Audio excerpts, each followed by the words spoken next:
Hello and welcome to day 14 of our 2790 series, Reading Through the New Testament in 90 Days.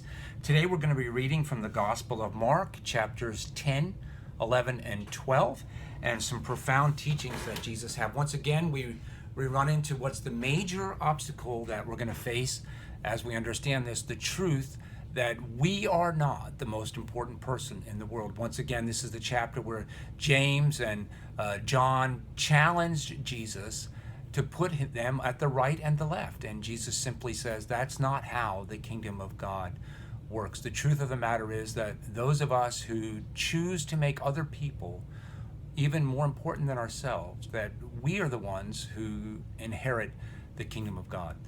It's such a major hurdle for us to work through. And so in conjunction with that, you'll be reading some of the things that Jesus says about divorce again. And this time, we'll look at the Palm Sunday story. And as you read the Palm Sunday story, as Jesus goes on this parade into Jerusalem to celebrate the coming of his new kingdom, he knows full well that his inauguration parade is really a march toward the cross. But the disciples still think it's a march toward a throne. They just don't realize it's a heavenly throne and not an earthly throne. And so they're going to be in shock and disarray as Jesus doesn't satisfy their earthly desires for power and control, for things to work out the way they expect that they should. Jesus surprises us every step of the way. And so as you read through this part of the gospel in Mark, I challenge you to think about, what is it about Jesus that has drawn you to him?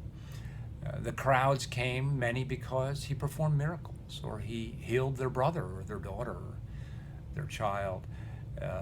But in the end, those are not the things that really keep us in relationship with Christ. And as Jesus marches into Jerusalem, he knows full well that what's going to draw us together as Christians are not the miraculous moments that he's experienced, nor even the great teachings, but it is the very cross upon which he will be crucified. And by the blood of Christ, we will be united as the people of God.